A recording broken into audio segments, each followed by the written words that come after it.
আচলতে ২৪ ফেব্ৰুৱাৰী যি মেগা জুমৰ অনুষ্ঠান অনুষ্ঠিত হৈছিলে সৰুসজাই ষ্টেডিয়ামত উক্ত দিনা তাতে ৬,০০০ ছাত্ৰ ছাত্ৰীয়ে সেই মেগা জুমৰ কাৰণে হাইস্কুল শিক্ষান্ত পৰীক্ষা নিদিলে এনেকুৱা এটা বাতৰি প্ৰচাৰ হৈ আছে।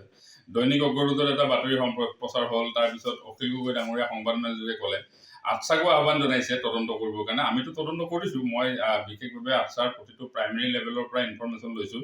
সঁচা অৰ্থত ক'বলৈ গ'লে তিতাবৰৰ দুগৰাকী উচ্চতৰ মাধ্যমিক চূড়ান্ত পৰীক্ষাৰ ছাত্ৰীয়ে এইবাৰ মেগা জুমৰ কাৰণে এক্সাম দিয়া নাছিলে, যিটো কথা আমি জিলা আয়ুক্তকো জনাইছোঁ, সমজিলা আয়ুক্তকো জনাইছোঁ, সংবাদ মাধ্যমতো প্ৰকাশ কৰিছে। তাৰ বাহিৰে সমগ্ৰ অসমত কিন্তু এটাও তথ্য এনেকুৱা পোৱা নাই আমি যে কোনোবা হাইস্কুল শিক্ষান্ত পৰীক্ষা নিদিয়াকৈ মেগা জুমত গৈছে। গতিকে এইটো ভিত্তিহীন এটা কথা।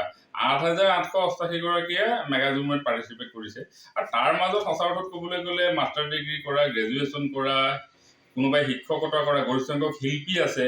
তো একাংশ মানে তাতে জনগোষ্ঠীটোৰ শিল্পী, বিশেষভাৱে জুমুৰ লগত জড়িত শিল্পীসকল তাত জড়িত হৈ আছে। সমান্তৰালভাৱে বিভিন্ন ক্ষেত্ৰত কৰ্মৰত যুৱক যুৱতীসকল তাতে আছে, সকলো গৈছে তাত।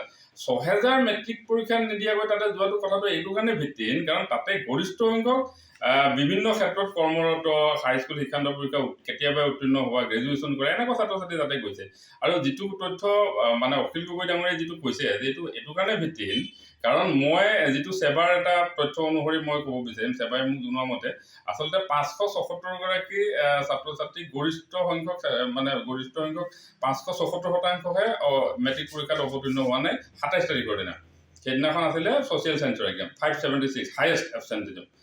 তাৰপিছত যদি আমি চাওঁ ২৪ ফেব্ৰুৱাৰী যিদিনাখন আপোনাৰ মেগা জুমৰ অনুষ্ঠিত জেনেৰেল চায়েন্সৰ এক্সাম আছিলে SSLC, তো সেইদিনাখন তাতে মানে সেৱাৰ তথ্য অনুসৰি 350 to 400 এবচেণ্ট আছে। যদি আমি মানে এইটো ইন জেনেৰেল, এইটো এনেকুৱা নহয় যে মেগা জুমৰ কাৰণে এবচেণ্ট, এইটো আচলতে থাকেই, কাৰণ মেট্ৰিকত ৪ লাখৰ অধিক কেণ্ডিডেট থাকে, তাৰ মাজত ৬,৫০০ ৭,০০০ সাধাৰণভাৱে প্ৰতি বছৰে এবচেণ্টিজম থাকে। আৰু যিটো এইবাৰো আছে, ইয়াত নতুনত্ব একো নাই, কিন্তু গোটেই কথাটোক আচলতে এক প্ৰকাৰ জনগোষ্ঠীটোৰ আজিৰ সময়ত মেগা জুমৰ জৰিয়তে জনগোষ্ঠীটোৰ কৃষ্টি, জনগোষ্ঠীটোৰ সংস্কৃতি যিটো এক্সপোজাৰ পালে, তাক লৈ হয়তো কাৰোবাই গোটেই ইছ্যুটোক ডাইভাৰ্ট কৰি জনগোষ্ঠীটোৰ এই অনুষ্ঠানটোৰ জৰিয়তে জনগোষ্ঠীটোৰ সাংঘাতিক ক্ষতি হৈছে, এনেকুৱা এটা বাহিৰত এটা বাৰ্তা প্ৰেৰণ কৰিবৰ কাৰণে আচলতে এইবিলাক মনে সজা আৰু উদ্দেশ্যপ্ৰণোদিত বাতৰি।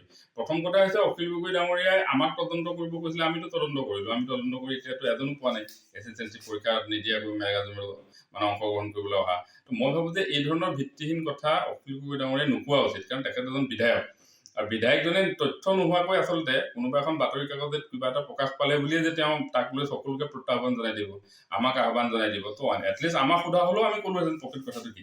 গতিকে এই ধৰণৰ বাতৰি, এই ধৰণৰ বক্তব্যৰ জৰিয়তে মই ভাবোঁ যে চাহ জনগোষ্ঠী সমাজখনৰ পৰা অখিল গগৈ ডাঙৰীয়া আকাশৰীয়া হ'ব, চাহ জনগোষ্ঠী সমাজখনে নিশ্চিতভাৱে তেওঁক বেয়া পাব এই ধৰণৰ কথাবোৰ। গতিকে এনেকুৱা কথা নোকোৱা উচিত বুলি মই ভাবোঁ। ৰঙাপাৰাবাসীৰ বাবে সুখবৰ। আপুনি যদি দুচকীয়া বাহন ক্ৰয় কৰিব বিচাৰিছে তেন্তে এতিয়াৰ পৰা আৰু চিন্তাৰ কোনো প্ৰয়োজন নাই।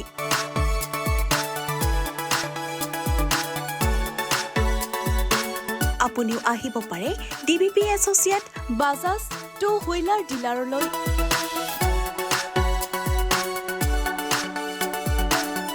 আমাৰ ঠিকনা হৈছে ৱাৰ্ড নং ৮ ঠাকুৰবাৰী ৰোড, ডাকঘৰ ৰঙাপাৰা, জিলা শোণিতপুৰ, অসম।